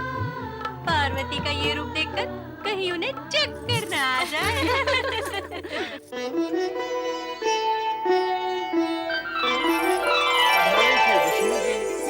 माता लक्ष्मी जी, परमदेव ब्रह्मा जी और माता सरस्वती जी, आपका स्वागत नंदी करता है। भगवान शिव शंकर की, सदा शिव भगवान शिव शंकर भोलेनाथ की, हर हर महादेव, हर हर महादेव, हर हर महादेव। हम जिनकी जय बोल रहे हैं, वे स्वयं कहाँ हैं? श्रृंगार कर रहे होंगे, किंतु उनके श्रृंगार की व्यवस्था के लिए तो हम आए हैं। नहीं नहीं माता, स्वामी ऐसा श्रृंगार नहीं करेंगे। विवाह करने जा रहे हैं, दूल्हा बनेंगे, तो क्या श्रृंगार नहीं करेंगे? श्रृंगार ऐसा और वैसा क्या होता है? श्रृंगार तो श्रृंगार होता है। विवाह करने वाले हर दूल्हे को करना पड़ता है। आनंदी, देवी सरस्वती सत्य कह रही है। यह एक ही तो अवसर होता है दूल्हे के लिए श्रृंगार करने का। सो तो है भगवान, जो भी करना धरना है भगवान भोलेनाथ को ही करना है, किंतु उनको श्रृंगार स्वीकार नहीं। तो क्या वे बिना श्रृंगार के ही दूल्हा बनेंगे? ऐसा तो होता नहीं कि दूल्हा और श्रृंगार न करे। अवश्य करेंगे, पर अपने अनोखे ढंग से। किंतु कैसे? भभूत से। नारायण नारायण, आहा, भगवान भोलेनाथ की भभूतपूर्ण भव्य भंगिमा कैसी अद्भुत लग रही हो। आहा, नारद, कभी कभी शुभ कार्य भी कर लिया करो। प्रभु आपका अभिप्राय क्या है? क्या मैं सदा ही अशुभ कार्य करता रहता हूँ? तर्क नहीं, कार्य करो। तुम्हें इसी समय हिमालय भवन जाकर बारात के स्वागत की व्यवस्था का कार्य करना है। जो आज्ञा प्रभु। सेवक तुरंत प्रस्थान करता है। नारायण नारायण। देखो कितना काम पड़ा है, जाओ शीघ्र जाओ।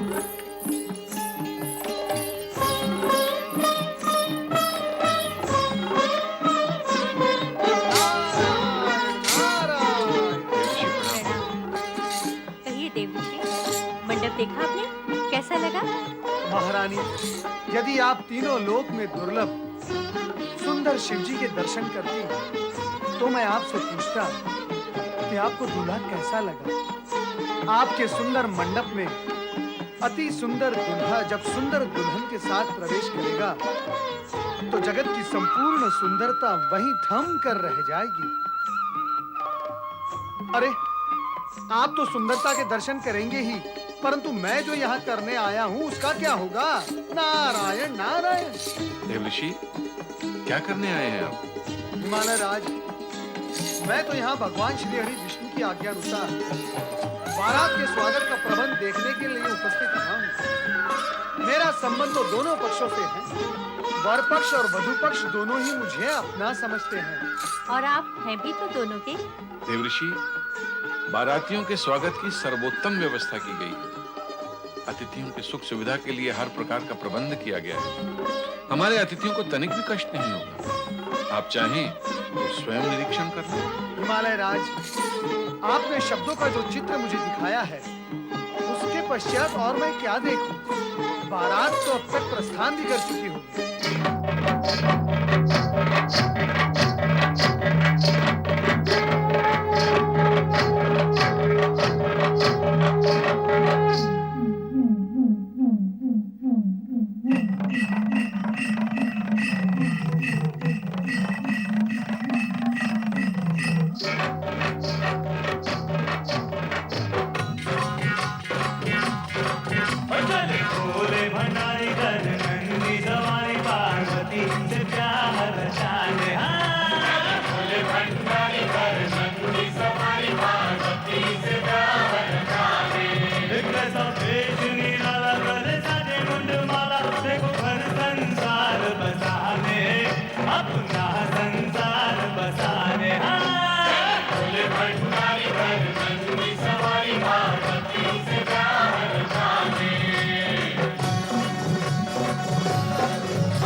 संकल्प लिया था जो समय को दिया था, आज अपना वो वचन निभाने।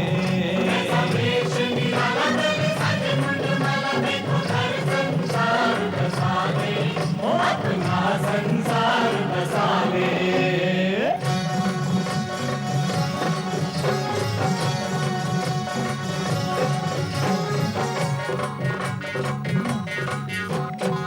बाराती भूत चले हैं, घर के संगम भूत चले हैं। बाराती भूत चले हैं, घर के संगम भूत चले हैं। हो करियम भूत चले हैं, हो करियम भूत चले हैं। तन भक्त रमाए, माथे तिलक सजाए, भय गए तो जगत से मिटाने। ऐसा देश निराला सज मुंड माला, देखो घर संसार बसाने। अपना संसार बसाने।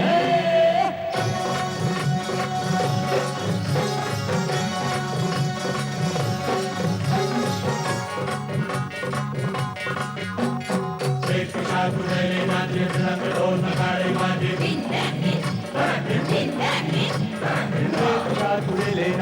रंग ढोल नगाड़े बाजे, अद्भुत रूप दुनिया साजे, दुनिया साजे।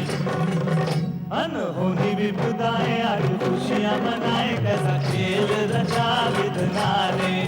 कैसा देश निराला करे, सज मुंड माला, देखो घर संसार बसाने। अपना संसार बसाने।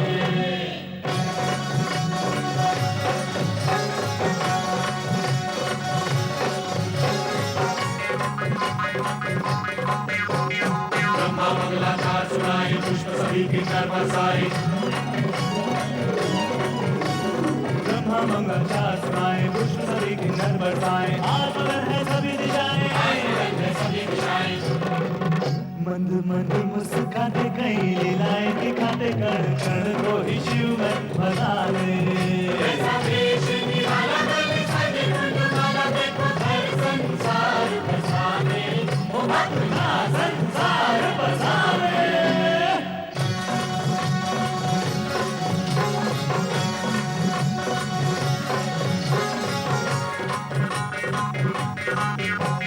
भीमा कन्यादान करेंगे, मैना जी के भागे लगेंगे। भीमा कन्यादान करेंगे, मैना जी के भागे लगेंगे। शिव शक्ति जब दोनों मिलेंगे, जग कल्याण होगा, देव सम्मान होगा, सच होंगे सब सपने सुहाने। देश निराला करे, सारे मुंड माला देखो, घर संसार बसाने, ओ अपना संसार बसाने।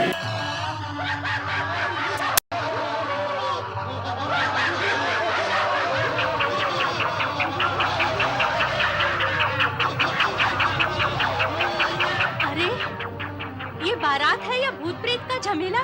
नहीं महारानी, वो देखिए अपनी जामाता शंकर जी को श्वेत वृषभ पर देखिए, कितना सुंदर और अनुपम रूप है उनका।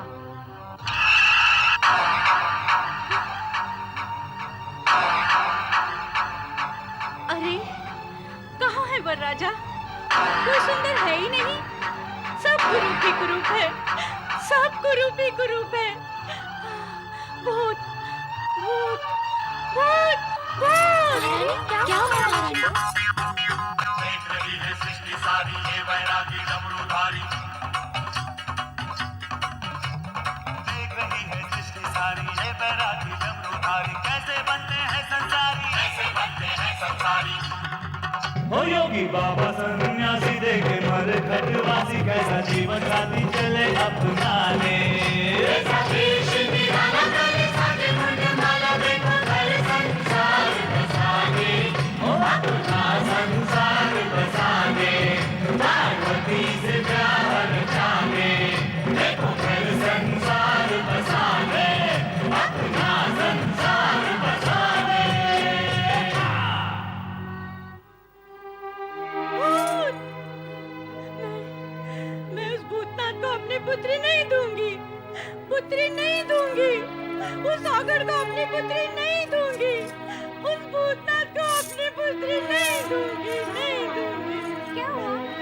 छल हुआ, कपट हुआ, देवताओं और ऋषि मुनियों ने मिलकर मुझे छला है, मुझे छला है, मुझे छला है। अब क्या हुआ महारानी? क्यों प्रलाप कर रही हो? प्रलाप नहीं करूं तो और क्या करूं? आप सबने मेरे साथ छल किया है, छल किया है। मुझे शिव का सुंदर रूप, सुंदर वर्णन सुनाकर सहमत कर लिया, पर मैंने देखा था उसका भयानक रूप।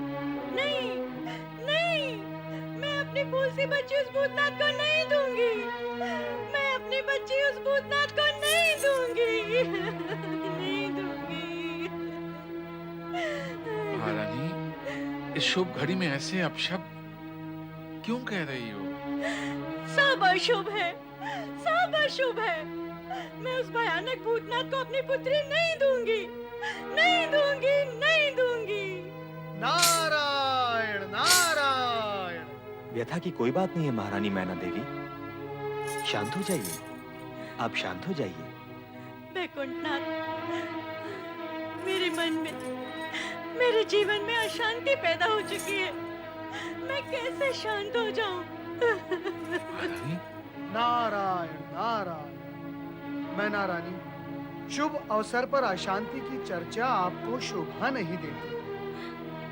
इसका कारण मैं नहीं हूँ देवऋषि, मुझे दिलाया गया विश्वास है जो अब असत्य हो चुका है। महारानी, कहीं कुछ भी असत्य नहीं है। तो फिर सत्य क्या है? अभी अभी मैंने जो शिव का रूप देखा है, क्या वो सत्य है? यदि वो सत्य है तो मुझे स्वीकार नहीं है। मुझे कहा गया था कि वो तीनों लोक से न्यारे हैं। छल किया गया है मेरे साथ। तुम्हारे साथ छल करने से किसका हित होगा मैना रानी? पार्वती, तुम यहाँ क्यों आई हो? ना आती तो क्या करती? तुम इतने ऊंचे स्वर ना निकालती तो मैं यहाँ क्यों आती? मुझे ऊंचे स्वर निकालने का कोई चाव नहीं है पार्वती, पर मैं देखती आंखों से तुझे अंधकार में नहीं जाने दूंगी। तुम्हारी आंखों ने जो देखा वो अंधकार नहीं, भ्रम है, भ्रम। एक बार द्वार पर चलकर देखो, भ्रम दूर हो जाएगा। पर ये भ्रम मुझे ही क्यों होता है? तुझे या किसी अन्य को क्यों नहीं होता? पार्वती अथवा अन्य किसी को कोई शंका नहीं है देवी, और तुम्हें शंका के अतिरिक्त कुछ नहीं दिखता। महारानी, अपनी पुत्री पार्वती की बात मानो और भगवान शिव को शंका रहित मन से देखो, तब सभी कुछ स्पष्ट, सुंदर और श्रेष्ठ दिखेगा। हाँ महारानी मैना, शंका का वर्ण काला होता है। यह मन की आंख पर चढ़ जाए तो सब कुछ काला और कुरूप दिखाई देता है। आपने क्या मेरे साथ कोई नया छल करने की योजना की है? मैना रानी, क्या मैं तुम्हारे साथ छल करूंगा? वैकुंठपति, आप पूजनीय हैं, आदरणीय हैं। मैं स्पष्ट कहने की दृष्टता की क्षमा चाहती हूँ, पर सत्य तो यही है कि देवताओं के हित के लिए अनेक बार आपने असुरों के साथ छल किया है। केवल असुरों के साथ? देव और मानव के हित में ऐसा तो मैं भविष्य में भी करता रहूंगा, परंतु तुम्हारा संबंध तो असुरों से नहीं है, इसलिए तुम्हारे विषय में हित की ही बात सोची जा सकती है। और तुम्हारा हित इसी में है कि तुम शिव शंकर के सत्य स्वरूप को जानो और मानो। श्री हरि विष्णु, मुझे अपनी नहीं, अपनी पुत्री पार्वती के हित की चिंता है।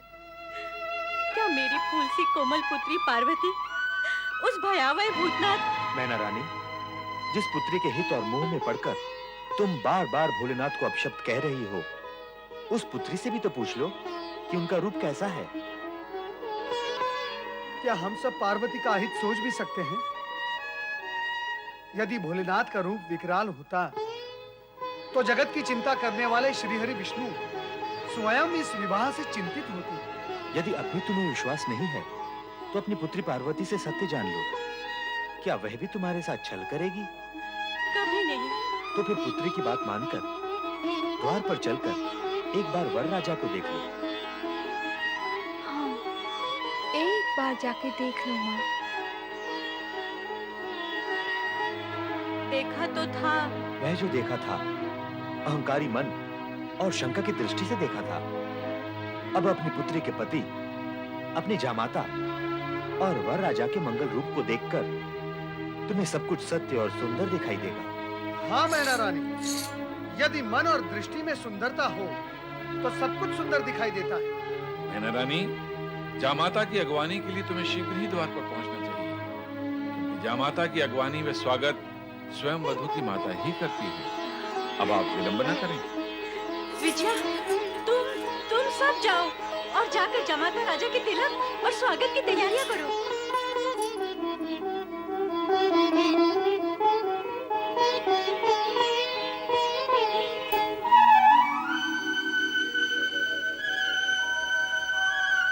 चराचरपति कैलाशनाथ भगवान शिव शंकर का मैनाक स्वागत करता है। प्रभु, मेरा प्रणाम स्वीकार करिए।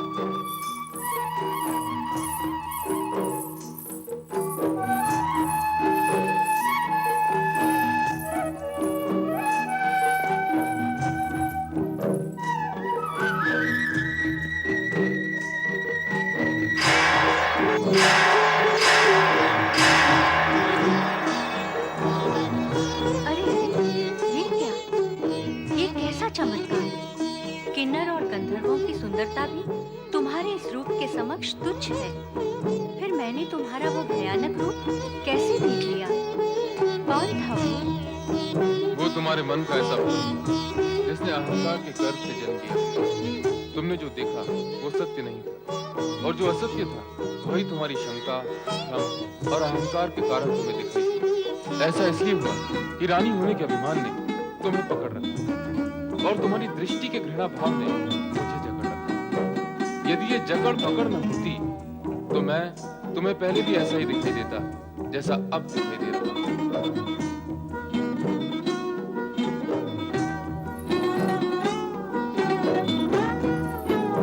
अर्थात मेरा ही दोष था। हाँ, लीला मेरी थी और दोष तुम्हारा था। तुम्हारा आशंकित मन ऐसे ही दृश्य और आकृतियां देखने का इच्छुक था जो तुम्हारे भ्रम, अहंकार और असत्य को संतुष्ट कर सके। जो कुछ तुमने देखा वो तुम्हारी कुशंकाओं का प्रतिबिंब था।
सुंदर हैं। चुप कर, चुप।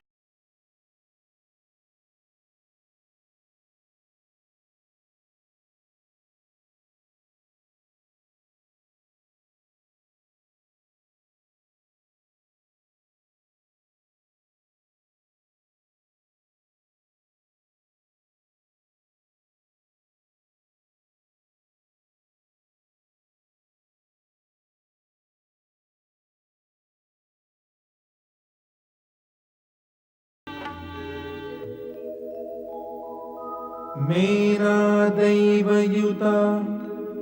सुधा मधुमयी सच्शान्तिदा मातृका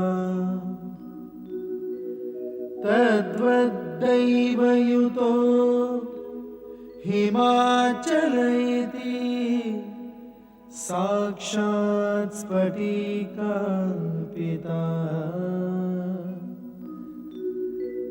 सार्धं प्रकृति वैभवादिविशदैः सानन्दयुक्तैः स्वरैः कथ्यन्ते शिव पार्वती सुखकर भूयात् सदा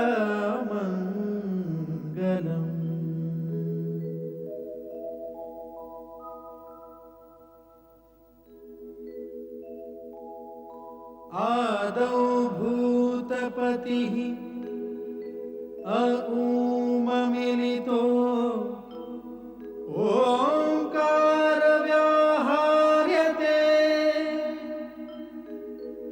एकोऽहं बहुश्याम भवनतया धातृहरि निर्मितौ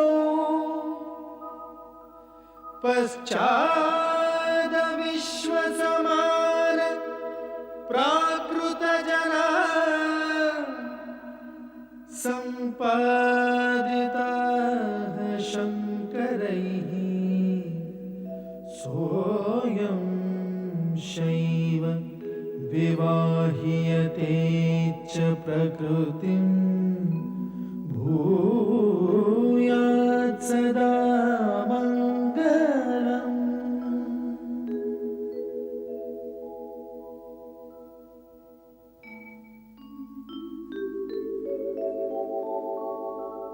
शान्तं पद्मासनस्थं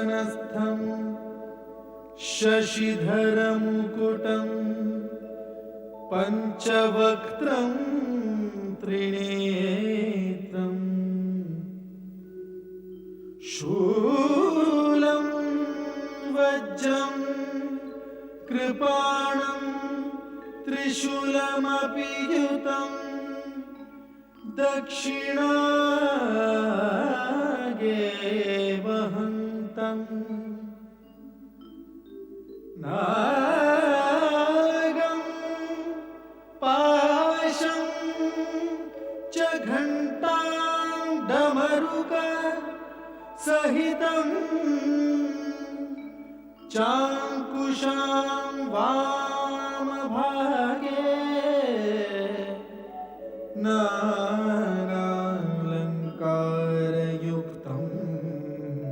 स्फटिकमणिनिभं पार्वतीशं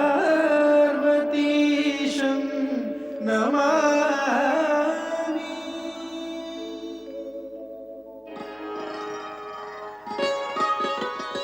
हिमालय राज, कन्यादान की विधि पूर्ण करने के लिए कन्या का पिता वर्षे, उसका कुल, गोत्र एवं पिता का नाम, साथ ही वेद एवं शास्त्र का ज्ञान पूछता है। अतः आप वर्ष से इस विषय में पूछें।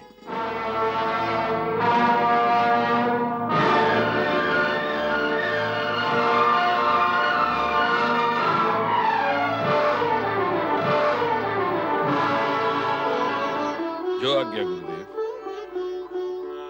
वर राजा, मैं आपसे अनुरोध करता हूं कि आप कृपा करके अपने कुल, गोत्र, पिता का नाम व ज्ञान के विषय में विस्तार पूर्वक बताएं।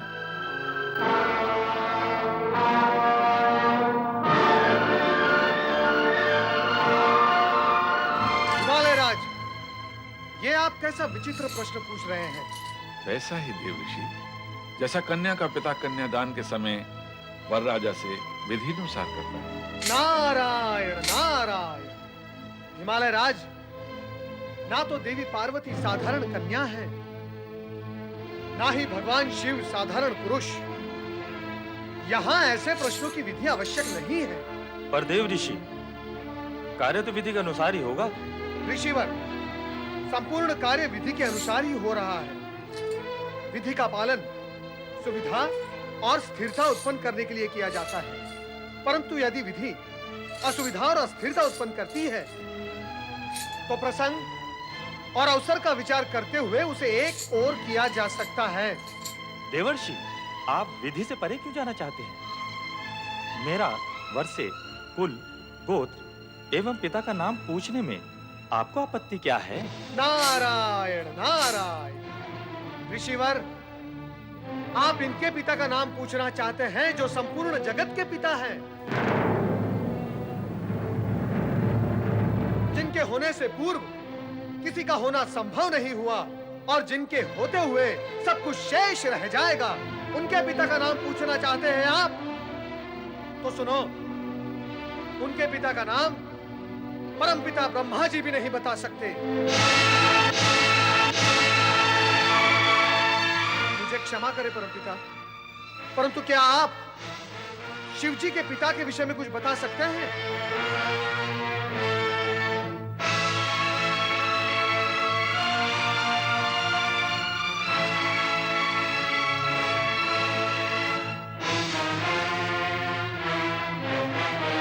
श्री हरि विष्णु, क्या आप जानते हैं कि शिव जी के पिता कौन थे?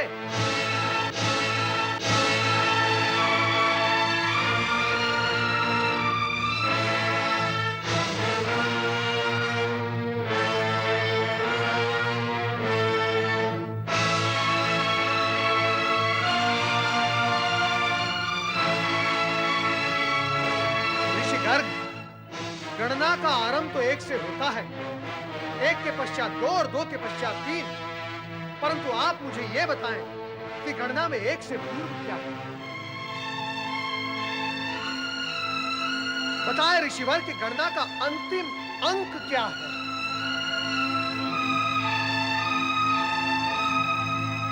परम सत्ता यदि अपने सगुण रूप में प्रकट हुई है, उसका अर्थ ये नहीं कि वो अपनी निर्गुणता खो बैठी है। ऋषिवर, महेश्वर सभी कुल गोत्र से परे परात् पर ब्रह्म है। ये गोत्रहीन होकर भी सर्वश्रेष्ठ गोत्रवान है, ये कुलहीन होकर भी परम कुलीन है, तथा सर्वथा निर्गुण होकर भी सगुणवान है।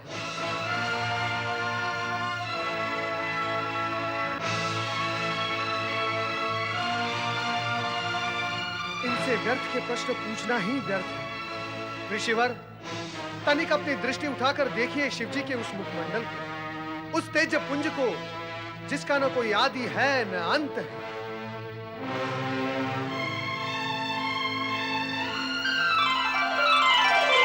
वो सार्वभौम है, सर्वश्रेष्ठ, परम सत्य, परम ब्रह्म, परम पिता परमेश्वर का भी भला कोई पिता हो सकता है?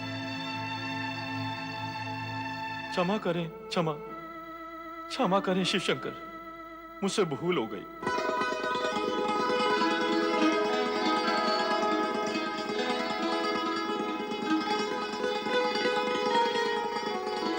परमपिता ब्रह्मदेव, श्री हरि विष्णु, मैं रीत, विधि एवं औपचारिकता में ये विराट सत्य भूल ही गया था। ऋषिवर, मेरा विचार है आगे की विधि अब आप पूर्ण करें, अधिक विलंब उचित नहीं। अवश्य अवश्य, आरंभ करें।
आप चिंता न करें, कुछ दिन पार्वती हमारे साथ ब्रह्मलोक में रहेगी, फिर आपके पास कैलाश पर आ जाएगी।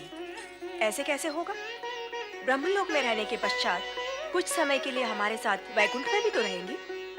हम इन्हें कैलाश पहुंचा देंगे। आप तनिक भी चिंता न करें महेश्वर। आप दोनों मिलकर मुझे चिंतित करने का आयोजन भी कर रही हो और साथ साथ ये भी कह रही हो कि मैं चिंतित न हूं। वो तो मैं अवश्य होऊंगा। सुन रही हो देवी पार्वती, कहाँ तो भोलेनाथ ने तुम्हारे बिना युग के युग काट लिए और आप एक पल भी तुम्हारे बिना रहने को तैयार नहीं है। युग काटे हैं, युग युगांतर के मिलन की प्रतीक्षा में। अब तो ये मिलन विराट और व्यापक सत्य सिद्ध होगा। आप दोनों चिंता ना करें देवी।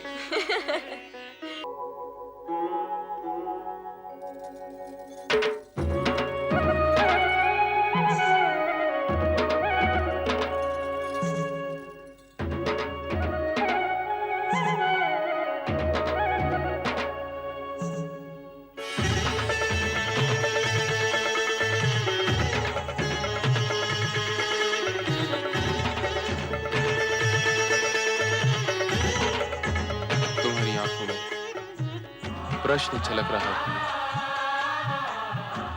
क्या तुम कुछ पूछना चाहती हो?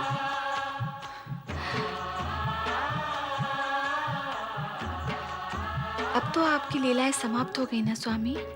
समाप्त? लीलाएं तो अब आरंभ होंगी प्रिय। तो क्या आप अब भी मेरी माता को भ्रमित और व्यथित करेंगे?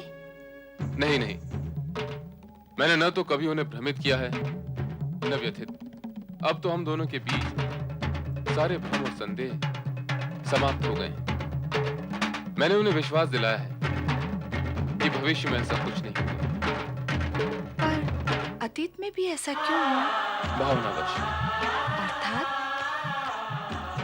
जैसी जिसकी भावना होती है उसे वैसा ही रूप दिखाई देता है। एक कुरूप बालक की मां को उसका पुत्र सलोना राजकुमार दिखाई देता है, तो एक सुंदर सलोना राजकुमार ही सौतेली मां को दुष्ट दिखाई देता है। मेरी लीलाओं को समझने की कसौटी भी कुछ ऐसी है। यदि कभी तुम्हारे मन में मेरे प्रति कोई भ्रम... नहीं स्वामी, ना तो मेरे मन में आपके प्रति कभी भ्रम उत्पन्न होगा और ना ही मुझे आपके विचित्र रूप और अनोखी लीला देखने का अवसर मिलेगा। बस तो फिर सब शुभ ही शुभ होगा प्रिय।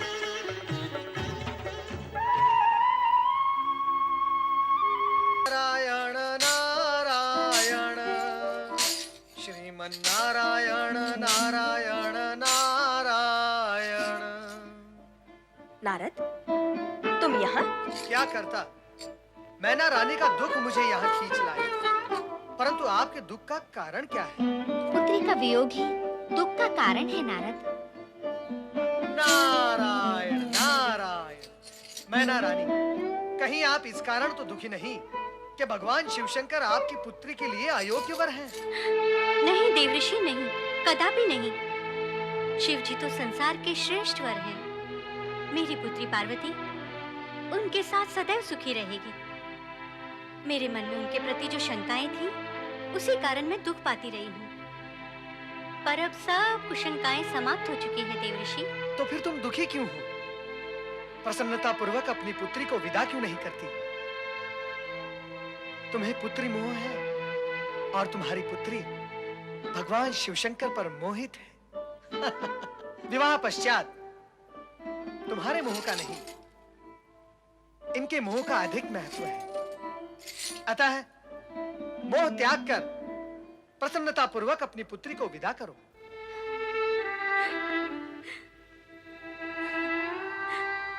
मैं मां हूं ना,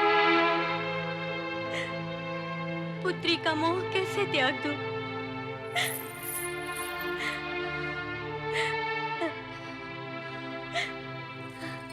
अपने हृदय के अंश को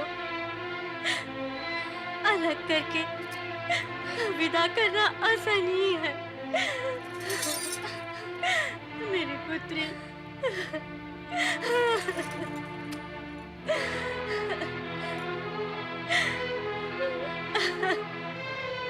मैना रानी, पुत्री को सहर्ष विदा करो। हाँ, समस्त देवगण प्रतीक्षा कर रहे हैं। अब बारात विदा कर दीजिए। अब अधिक विलंब उचित नहीं। नारायण नारायण। चलो मैना रानी। आओ पुत्री।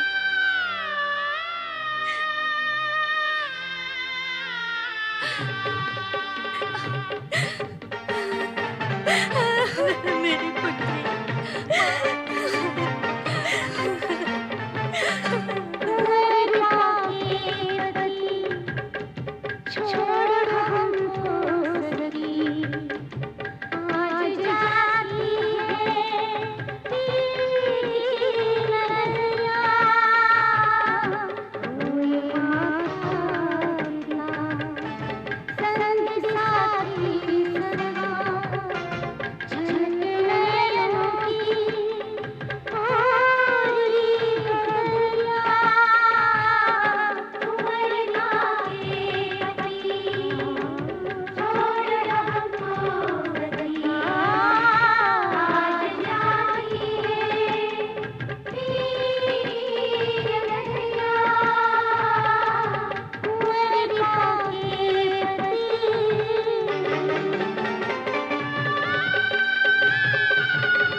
शंकर, आज से हम आपको अपनी सेवा सौंप रहे हैं।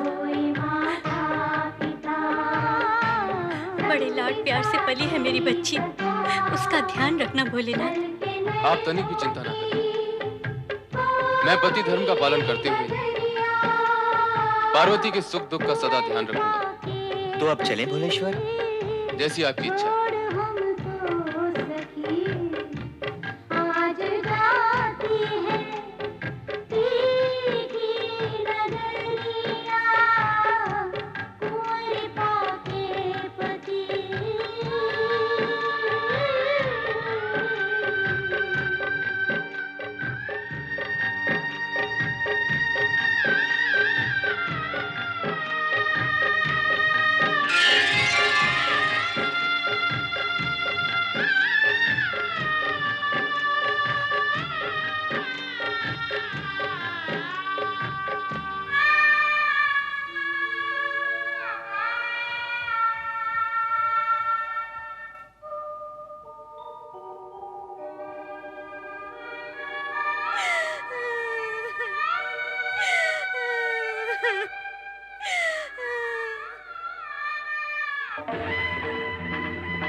कैलाशपति शिव शंकर की देवी पार्वती की गौरी शंकर की कैलाशपति शिव शंकर की देवी पार्वती की कैलाशपति शिव शंकर की। हे शिव शंकर, विवाह के इस मांगलिक एवं शुभ अवसर पर हमारी ओर से बधाई स्वीकार करें। नवदंपति को अनेकानेक बधाई हो। श्री पार्वती दोनों को बधाइयाँ। अब कैलाश हरा भरा हो जाएगा। हाँ, गृहिणी से ही घर की शोभा होती है। और शोभा तो गृह प्रवेश कर चुकी है। अत्यंत मंगलमय समय है भोलेनाथ। हाँ देवराज, चारों ओर मंगलमय वातावरण है। ऐसी शुभ घड़ी इससे पूर्व इस जगत में कभी नहीं आई। समय परिवर्तनशील है देवराज। हम सभी की मंगल कामना है। क्या आपका दाम्पत्य जीवन सुख एवं समृद्धि से परिपूर्ण हो। आप सभी को अनेक अनेक धन्यवाद। विवाह में आकर बारात की शोभा बढ़ाई, पूर्ण सहयोग दिया। मैं आप सभी का आभारी हूं।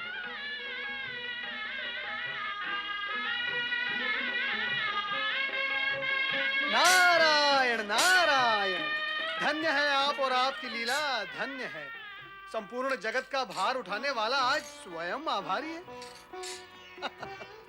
नारद, तुम्हारा मन किसके भार से भारी हो रहा है? भोलेनाथ, तीनों लोकों में तारकासुर ही सभी के जीवन का भार बना हुआ है। और ये भी अटल सत्य है कि तारकासुर का वध आपके पुत्र के हाथों ही होगा।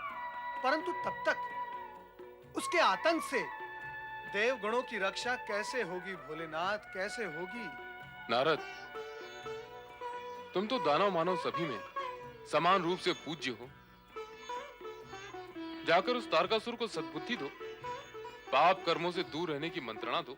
दुष्ट, अहंकारी और अभिमानी प्राणी सुबुद्धि से दूर भागते हैं और सुबुद्धि की मंत्रणा देने वाले को मारने के लिए उसके पीछे भागते हैं। चिंता करने की कोई आवश्यकता नहीं। उपाय करने में तुम चतुर हो। यदि फिर भी कार्य सिद्ध नहीं हुआ तो हम अन्य कोई उपाय करेंगे। हर हर महादेव।